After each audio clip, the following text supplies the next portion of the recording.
नमस्कार, मैं हूं राकेश अचल और आप देख रहे हैं चक्षुदर्शी, जो मेरा YouTube चैनल है।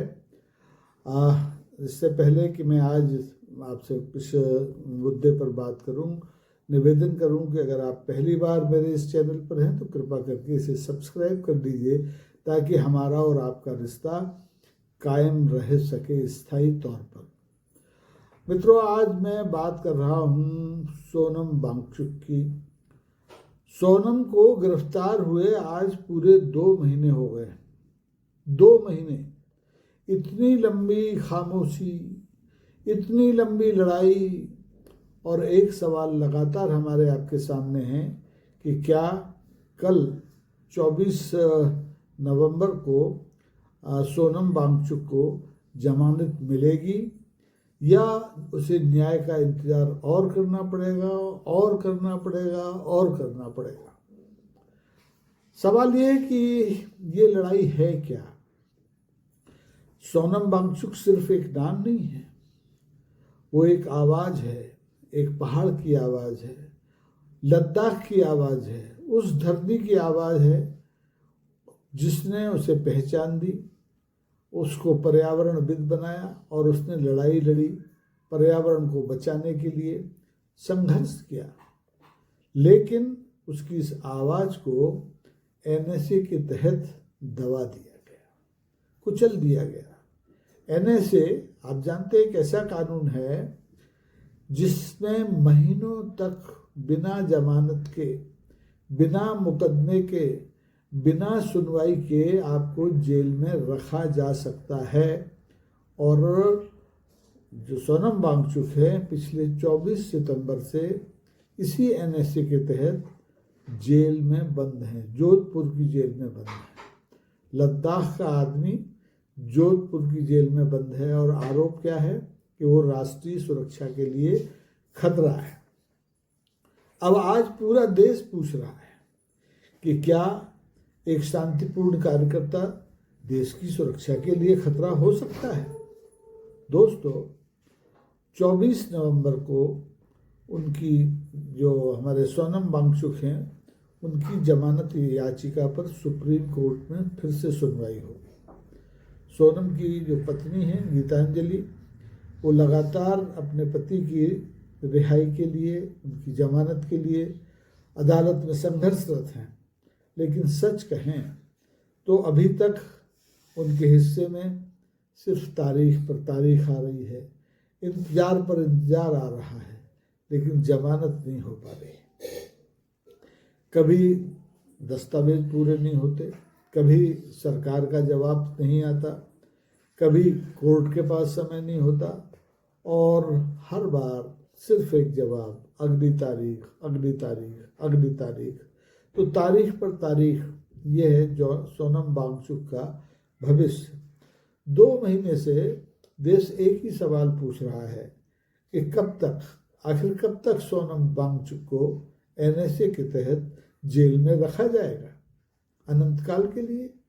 क्या कल या आज, इसको आप कह सकते हैं, मैं कल को छोड़ देता हूँ, क्या सोनम को 24 नवंबर को जमानत मिल सकती है। कानून के विशेषज्ञ कहते हैं कि एनएसए में जमानत मिलना आसान नहीं है, लेकिन अगर अदालत चाहे और तथ्य साफ हों तो जमानत आज भी हो सकती है, जमानत कभी भी हो सकती है। लेकिन सरकार चाहे तो तारीखें और भी बढ़ सकती हैं। 2 महीने क्या, 2 साल बढ़ सकती है। यदि सच्चाई यही है कि जमानत का फैसला सिर्फ कानूनी मुद्दा नहीं है, ये राजनीति के तापमान पर भी निर्भर कर सकता है, तो सोनम की जमानत आप समझिए आसान नहीं है। लेकिन एक बात साफ है कि बिना किसी वजह के जो जनता की आवाज़ होती है, उसको आप बहुत दिनों तक मौन नहीं रख सकते। एक ना एक दिन आएगा जब जनता की आवाज़ सुनी जाएगी और उसके साथ न्याय होगा।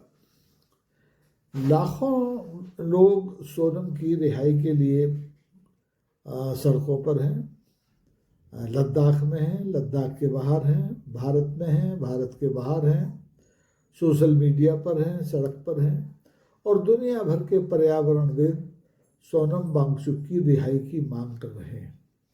क्योंकि सोनम वांगचुक की जो लड़ाई है वो किसी एक व्यक्ति की लड़ाई नहीं है, ये लद्दाख की ज़मीन की लड़ाई है, लद्दाख की पानी की लड़ाई है, लद्दाख की बर्फ़ की लड़ाई है, लद्दाख के पहाड़ों की लड़ाई है और लद्दाख के भविष्य की लड़ाई है।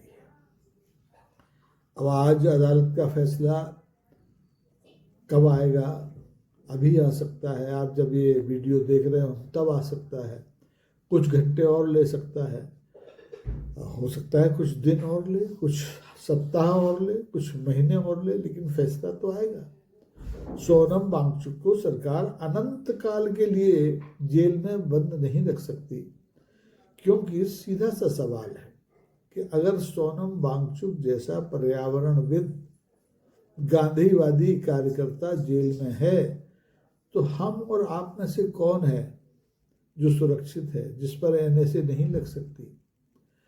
हम हमेशा से भारत की न्याय व्यवस्था पर आस्था रखते हैं, उम्मीद करते हैं कि सोनम की आज नहीं तो कल रिहाई तो जरूर हो, उसे सरकार अनंत काल के लिए जेल में बंद नहीं रख सकती। आपको सोनम की गिरफ्तारी से के बारे में गहराई से जानने के लिए 2 महीने पीछे जाना पड़ेगा।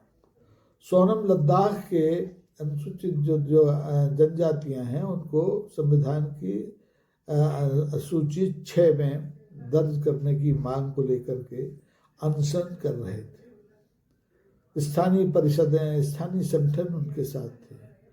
सोनम की लड़ाई आज की नहीं है, बरसों पुरानी है। सोनम ने सरकार का ध्यान आकर्षित करने के लिए पहले अनशन किया, जब सुनवाई नहीं हुई तो लद्दाख से दिल्ली तक की यात्रा की, पदयात्रा की और लद्दाख से दिल्ली आकर भी वे सरकार से बातचीत के लिए पड़े रहे, हफ्तों पड़े रहे, लेकिन उनसे बातचीत नहीं हुई। सोनम ने फिर अनशन किया लद्दाख जाकर के, बड़ा शांतिपूर्ण, बड़ा गांधीवादी तरीके का प्रदर्शन।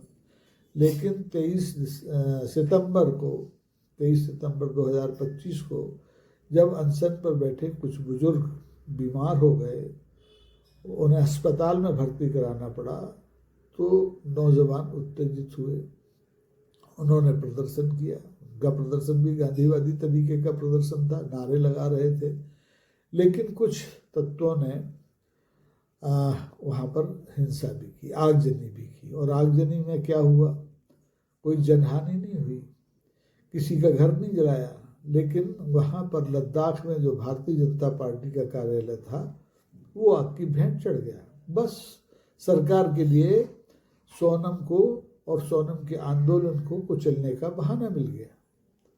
सरकार ने लाठी चलाई, सरकार ने गोली चलाई, 4 लोग मारे गए और सारा आरोप भर दिया गया सोनम वांगचुक के ऊपर। सोनम वांगचुक को तत्काल राष्ट्र की सुरक्षा के लिए खतरा बता करके 24 सितंबर को गिरफ्तार कर लिया गया और गिरफ्तार कर स्थानीय जेल में नहीं रखा गया, राजस्थान में जोधपुर की उस जेल में डाला गया जहाँ की बहुत से जो हमारे